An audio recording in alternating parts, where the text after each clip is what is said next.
Hello दोस्तों, कैसे हैं आप सब लोग। दोस्तों, आपका एक बार फिर से स्वागत करता हूं अपना YouTube channel study with Ganpati पर। दोस्तों, आज आपके लिए उत्तराखंड ज्ञान कोश से महत्वपूर्ण शब्दावली को लेकर आया हूं। तो वीडियो को आपको लास्ट तक ज़रूर देखना है बिना स्किप किए हुए। और ये आपके एग्ज़ाम के लिए भी काफ़ी महत्वपूर्ण रहेगा और वैसे भी एक जानकारी के लिए काफ़ी इम्पोर्टेंट है, क्योंकि उत्तराखंड से संस्कृति से संबंधित भी कई चीज़ें ऐसी होती है जो हमें पता नहीं होती है। तो वीडियो को लास्ट तक ज़रूर देखना। और ये हमारे अ, इस टॉपिक का थर्ड पार्ट है, तो शुरू करते हैं। तो इसमें है, पहली शब्दावली है अहोगंग। तो अहोगंग बौद्ध साहित्य में बौद्ध भिक्षुओं तथा जो स्थाविरों के अन्यतम प्रमुख केंद्र के रूप में चर्चित रहा ये स्थान। तो ये हरिद्वार के पूर्व में कनखल के सामने गंगा के बाएं तट पर नील पर्वत पर स्थित है और इसके मूल से गंगा की नील धारा भी प्रवाहित होती है। इसकी चोटी पर चंडी देवी मंदिर भी है, तो इसलिए इसको चंडी का पहाड़ भी कहते हैं। ठीक है, तो अहोगंग हरिद्वार में चंडी पहाड़ के नाम से भी जाना जाता है। अगला है आचरी। तो आचरी दोस्तों, ये प्रेतोनिक वायवीय आत्माएं होती है। इसके विषय में माना जाता है कि ये कन्याएं कुमारी अवस्था में अतृप्त लालसाओं के साथ असमय ही काल कल्पित हो जाती है, यानी इनकी मृत्यु असमय हो जाती है अल्पकाल में। ठीक है, तो ये क्या करती है, वायुमंडल के आकाशीय वायुमंडल में पर्वत एवं शिखरों पर भटकती रहती है इनकी आत्माएं। ठीक है, और अतृप्त वासनाओं की पूर्ति के लिए क्या करती है, जो वहां पर जो युवती स्त्रियां होती है या युवक होते हैं, ठीक है, उन्हें ग्रस्त करके अपने या उनके उन्हें ग्रस्त करके अपना प्रभाव दिखाती है। ठीक है, तो इनको मुक्त इनसे जो जब इनका प्रभाव हो जाता है तो इनसे मुक्त कराने के लिए झाड़ा ताड़ा या तंत्र मंत्रों का लोग सहारा लेते हैं। ठीक है, कई लोग इसको जागर लगा के देवता अवतरण करते हैं, फिर जाके इनका प्रभाव को दूर करते हैं। ठीक है, तो इसी तरह से यहाँ पे टिहरी का जो खैट पर्वत है, इसको भी परियों का देश कहा जाता है। अगला है आठ्या। तो ये आठ्या एक विशेष पर्व होता है, जौनपुर गढ़वाल में मनाया जाता है। ठीक है, आश्विन की नवरात्रि को अष्टमी को कुलदेवी के सम्मान में मनाया जाने वाला जौनपुर गढ़वाल का एक विशेष पर्व है। और दोस्तों, मैंने आपको एक चीज़ और बताई थी, अस्का व्यंजन मैं आपको पिछली वीडियो में बताया था, जो आपने देखा होगा। तो अस्का व्यंजन इसी पर्व में पकाया जाता है। और ये पर्व ये कैसे बनता है, तो ये बनता है झंगोरा और मक्का। झंगोरा और मक्का को पीस करके दही के साथ खाया जाता है। ठीक है, तो इसको बनाने के बाद इसको प्रसाद के रूप में इसको ग्रहण किया जाता है। अगला है आकाशदीप। तो आकाशदीप का मतलब होता है आकाश में जलने वाला दीप। ठीक है, तो ये कुमाऊं मंडल से संबंधित है और ये विशेष रूप से कुमाऊं मंडल में शरद पूर्णिमा को मनाया जाता है, जिसे कोजागरी कोजागरी के नाम से भी जानते हैं। ठीक है, कोजागरी पूर्णिमा बोलते हैं इसको, शरद पूर्णिमा को।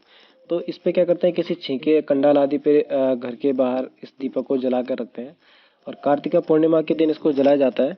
ठीक है, लेकिन इसको इस प्रकार जलाना होता है ना, इसको इस तरह से स्थापित करना है कि ताकि अगले दिन तक ये जलता रहे, ताकि इसका विधिवत विसर्जन किया जा सके। तो इसका जो संबंध है वो लक्ष्मी पूजन से संबंधित होता है, यानी इसका आकाशदीप का जो प्रयोग होता है ये इस पर्व पे, यानी शरद पूर्णिमा पर, इसमें लक्ष्मी का पूजन होता है। ठीक है, धन धान्य की वृद्धि के लिए, सुख समृद्धि के लिए। और इस दिन भी रात्रि को लक्ष्मी पूजा होती है और रात्रि जागरण भी किया जाता है। ठीक है, अगला जो टॉपिक है वो है आटो। तो आटो दोस्तों, ये गढ़वाल का एक मिष्ठान व्यंजन होता है। ठीक है, और इसे वैसे ही पकाया जाता है जैसे खीर को पकाया जाता है, लेकिन खीर में क्या होता है कि चावल डाला जाता है दूध के साथ, लेकिन यहाँ पे चावल के साथ इसमें आटा मिलाया जाता है। ठीक है, चावल के साथ आटा मिलाया जाता है, इसलिए इसे क्या बोलते हैं, दूध माँ को आटो कहा जाता है। तो गढ़वाल का ही है। और एक चीज़ दूसरी है दोस्तों, गढ़वाल में चावल की जो खीर होती है उसे तस्मे कहा जाता है, तस्मे कहा जाता है। और ये अब तो ये पहले इसको पितृ श्राद्ध के रूप में विशेष तौर पर पकाया जाता था, अब आज भी पकाया जाता है जब भी पितृ श्राद्ध होता है। तो ये सबसे मेन है, यानी ये बनेगा ही बनेगा। ठीक है, ये अब पितृ श्राद्ध में प्रसाद के रूप में, पितृ प्रसाद के रूप में इसको ग्रहण किया जाता है। तो अब तो इसको कई जगह भी बनाया जाता है, जैसे जब भी कोई शुभ कार्य होता है उसमें चावल की खीर को बनाया जाता है, इसे तस्मे कहा जाएगा। ठीक है, अगला है आठों। तो आठों दोस्तों ये नंदा देवी के सम्मान में सप्तमी को मनाया जाने वाला एक पर्व होता है। अगला है आदित्य देव। तो आदित्य देव का जो मंदिर है ये चंपावत में है। तो आदित्य देव महादेव के नाम से जाना जाता है ये देवालय। और ये देवालय चंपावत के बाणासुर किले के निकट प्रवाहित होने वाली लोहावती नदी के क्षेत्र में एक ऊंचे टीले पर स्थित, ठीक है, ऊंचे टीले पर स्थित है, जिसे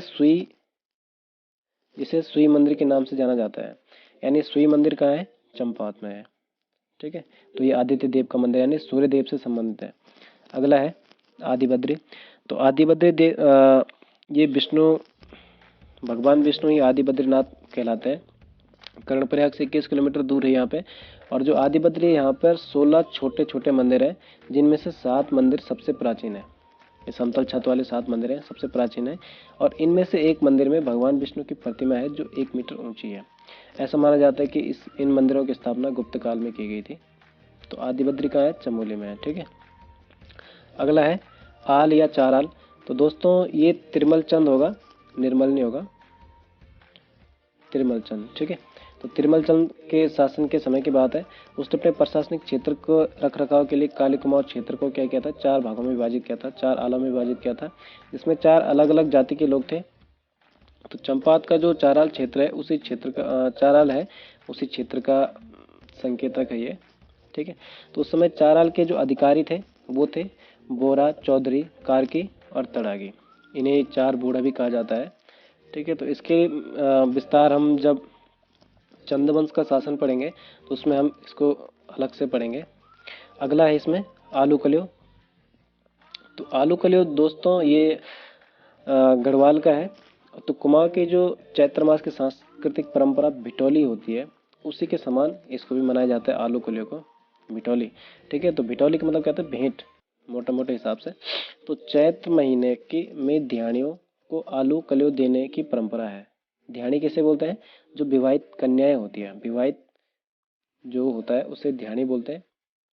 तो इसमें क्या होता है कि इसमें मायका पक्ष से अपनी पुत्रियों को ससुराल में सौगात दी जाती है। सौगात में मिष्ठान मिष्ठान दिया जाता है, कपड़े, पकवान या मिठाई या नगद धन, जिसे दक्षिण भी बोलते हैं।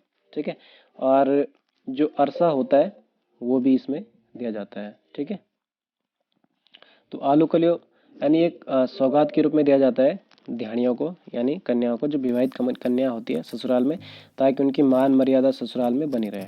ठीक है, अगला है दोस्तों इंद्रा। तो इंद्रा ये जौनसार में मरोज त्योहार के अवसर पर इसको बनाया जाता है। लोकप्रिय व्यंजन है ये। इंद्रा क्या है? एक लोकप्रिय व्यंजन है। ठीक है, इसे जौनसार में मरोज माघोत्सव के अवसर पर पकाया जाता है। तो ये कैसे बनता है? तो ये बनता है कुल्थ की दाल, कुल्थ को गहत बोलते हैं। जो गहत की दाल होती है उसको उबाल करके पीसा जाता है। ठीक है, फिर उसको तैयार करके इसको बेल करके छोटे छोटे टुकड़ों में तोड़ करके मांस के शोरबे में डुबाकर चावल के साथ खाया जाता है। ठीक है, अगला है दोस्तों इमरान नहीं होगा, इजरान होगा। ठीक है, इजरान भूमि। तो ये जो इजरान है ये भूमि का एक प्रकार है पर्वतीय कृषि के अनुसार। इसको 3 भागों में बांटा जाता है भूमि में। ठीक है, शॉर्टकट में। तो तालाब भूमि क्या होता है? ये भूमि घाटी के तालाब में मिलती है जहाँ पे सिंचाई की सर्वोत्तम व्यवस्था होती है। ठीक है, तो इस भूमि को क्या कहते हैं? तालाब भूमि। तालाब मतलब जहाँ पर सिंचाई की पूरी व्यवस्था है उसे तालाब भूमि कहते हैं। तो ये उपराव से अच्छी होती है तालाब भूमि। और जो उपराव भूमि होती है ये वाली, इसमें असिंचित भूमि के ऊपरी भागों में मिलती है ये, जहाँ पे सिंचाई की व्यवस्था नहीं है। ठीक है, तो इसको 2 भागों में बांटा जाता है। एक होता है उपराव अव्वल और दूसरा होता है दोयम। ठीक है, तो उपराव को 2 भागों में बांटा जाता है, लेकिन ये असिंचित भूमि होती है। तो उपराव अव्वल उपराव दोयम से 1.5 गुना अच्छी होती है। ठीक है, अव्वल दोयम से 1.5 गुना अच्छी होती है। और इसके बाद है इजरान भूमि। तो इजरान भूमि वनों के किनारे या बीच की जो अपरिपक्व या पथरीली भूमि होती है उसे बोलते हैं इजरान भूमि, यानी कम उपजाऊ होती है। ठीक है, तो अगला जो टॉपिक है वो है इंद्रकील पर्वत। तो इंद्रकील पर्वत के बारे में जो वर्णन मिलता है, ऐसा कहा जाता है कि इस पर्वत पर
संगम होता है, यहाँ पर इंद्रप्रयाग कहा जाता है इसे।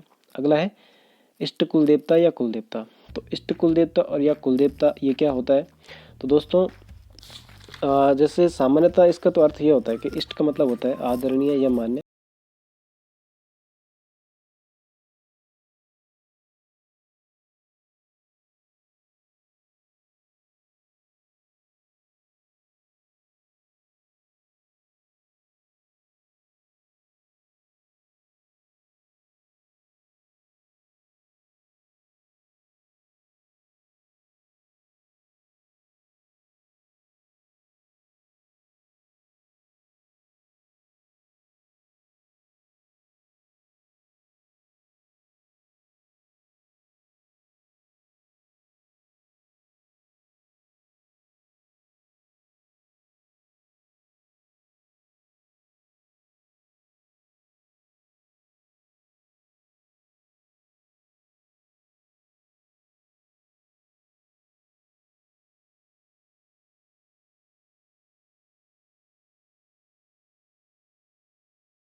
घर की शांति या रख रखाव के लिए भी किया जाता है। तो इसका जो प्रक्रिया होती है वो काफ़ी बड़ी होती है। इसके लिए काफ़ी सामानों को जुटाना पड़ता है। जैसे खिचड़ी बनानी पड़ती है उड़द की दाल की, ठीक है।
पूरी हो जाएगी तो हम ये करेंगे वो करेंगे, जो अपना जो वचन होता है तो उसी को ये बोलते हैं उच्चारण, ठीक है। अगला जो है वो है उजियारी देवी। तो जैसे अन्यारी देवी था ऐसे ये उजियारी देवी भी है। तो इसे ज्वाल्पा देवी के नाम से भी जाना जाता है, कोट कांगड़ा देवी के नाम से भी जाना जाता है, ठीक है। तो ये रवाड़ी या द्वाराहाट में है। ये चौधरियों की कुल देवी है उजियारी देवी, ठीक है, अल्मोड़ा में है। अगला टॉपिक है उडियार शैलाश्रय गुफाएं। तो दोस्तों उडियार के बारे में आप लोगों ने सुना होगा, आप इसको पढ़ते भी हैं, आपके आसपास भी पहाड़ी क्षेत्रों में कई जगह मिल जाएंगे गुफाएं। तो ये होता क्या है, तो पर्वतों के बीच में जो रिक्त स्थान होता है, चट्टानों के बीच रिक्त स्थान या दरार, जिसका उपयोग पशुओं एवं मानवों के द्वारा आवास के लिए किया जा सकता है, उससे क्या बोलते हैं, गुफाएं। ठीक है, तो उत्तराखंड में गुफाएं काफ़ी है, जैसे ब्यास गुफा, गणेश गुफा, मुचकुंद, गोरखे गुफा, ये सब चमोली में है।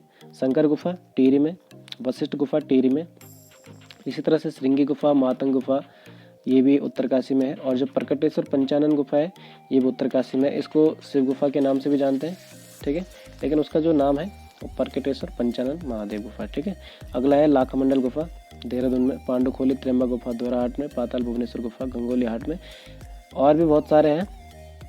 अगला है उड़ाली देमो। तो उड़ाली देमो का ये जो शब्द है दोस्तों, ये है सोका बोली। सोका बोली में इसको बोला जाता है उड़ाली देमो। उड़ाली देमो का मतलब अपहरण करके ले जाना। ठीक है, तो ये विवाह से संबंधित, विवाह पड़ता है उड़ाले देमो, उसी का उस भाषा में उसका उपयोग उच्चारण किया जाता है, इसे अपहरण विवाह कहते हैं। ठीक है, अगला है उत्तर कुरु। तो उत्तर कुरु दोस्तों ये उत्तराखंड के लिए प्रयुक्त किया गया है। ठीक है, महाभारत काल में गढ़वाल क्षेत्र को उत्तर कुरु के नाम से जाना गया है। ऋग्वेद में उत्तराखंड को देवभूमि या मनुष्य की पूर्ण भूमि कहा गया है। ठीक है, और उत्तर कुरु जो ये ब्राह्मण ग्रंथ ऐत्रेय ब्राह्मण से लिया गया था। ये उत्तराखंड के लिए प्रयुक्त है। अगला है स्कंद पुराण, केदारखंड और मानसखंड। स्कंद पुराण में कुमाऊं क्षेत्र को मानसखंड और गढ़वाल क्षेत्र को केदारखंड कहा गया है। ठीक है, और केदारखंड और मानसखंड के संयुक्त क्षेत्र को पुराणों में क्या कहा गया है, उत्तरखंड, ब्रह्मपुर या खसदेश, ये पुराणों में कहा गया। अगला है उद्धव चौरी। चौरी का मतलब होता है मंडाण। ठीक है, तो ये उद्धव चौरी बद्रीनाथ में है। तो भगवान श्री कृष्ण के सखा उद्धव जी को समर्पित ये बद्रीनाथ धाम का एक पवित्र देवस्थल है। अगला है उफराई देवी। तो दोस्तों ये जो उफराई देवी है, ये नोटी गांव चमोली की है, और ये नोटी, नैना, नैनी, मैठाणा और झुरकंडे, मनौली, छतौली गांव की देवी है।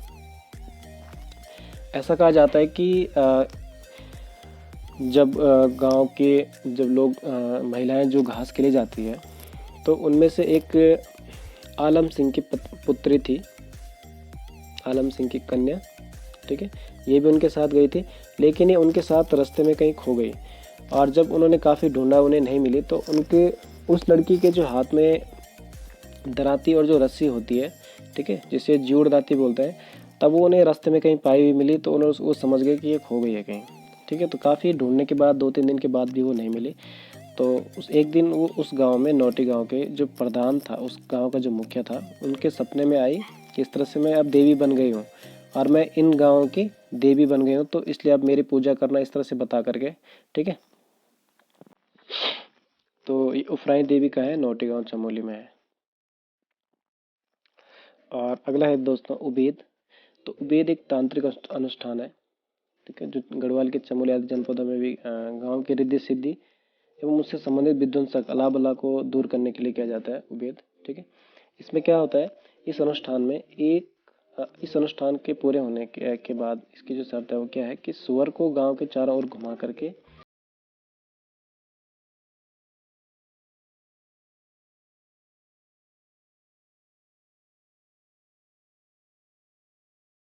अगला जो है वह है उमा, होलका, होला। तो ये जो उमी, उमा, होलका, होला है, तो उमी और उमा ये गढ़वाली है, ठीक है, और ये कुमाऊनी है, कुमाऊनी शब्द है मतलब। तो ये होता क्या है, तो पहाड़ी क्षेत्रों में गेहूं की जो फसल होती है, जब कटाई का टाइम आता है, हटाई नहीं होगा, कटाई होगा, टाइपिंग में मिस्टेक हो जाती है। तो कटाई के टाइम जो गेहूं की जो हरी बालियां होती है, यानी जो आधा पकी होती है आधा कच्ची होती है, उनको क्या करते हैं, आग में भूना जाता है, और आग में भूनने के बाद उनको मसल करके जो दाने निकलते हैं उसको उमी बोलते हैं। ठीक है, तो गढ़वाल में भी उसको उमी कहा जाएगा और कुमाऊं में इसको होलका या होला कहते हैं। तो कई लोगों ने इसको खाया भी होगा, जो लोग गाँव में जो खेती करते हैं, जो गेहूँ कटाई के समय इसका उपयोग किया जाता है। ठीक है, तो काफ़ी टेस्टी होता है ये सब। तो दोस्तों आज के वीडियो के लिए बस इतना ही। तो आई होप दोस्तों आपको ये वीडियो पसंद आया हो। दोस्तों वीडियो को ज़रूर लाइक कीजिए, शेयर भी कीजिए, सब्सक्राइब कीजिए, क्योंकि दोस्तों वीडियो को बनाने में बहुत मेहनत लगती है। तो अगर आप लाइक शेयर करेंगे दोस्तों, तो हमें मोटिवेट मिलेगा, ताकि हम नई वीडियो के साथ जल्दी ही आपके साथ हाज़िर हों। तो ठीक है दोस्तों, अपना ध्यान रखिए। बाय बाय, जय हिंद।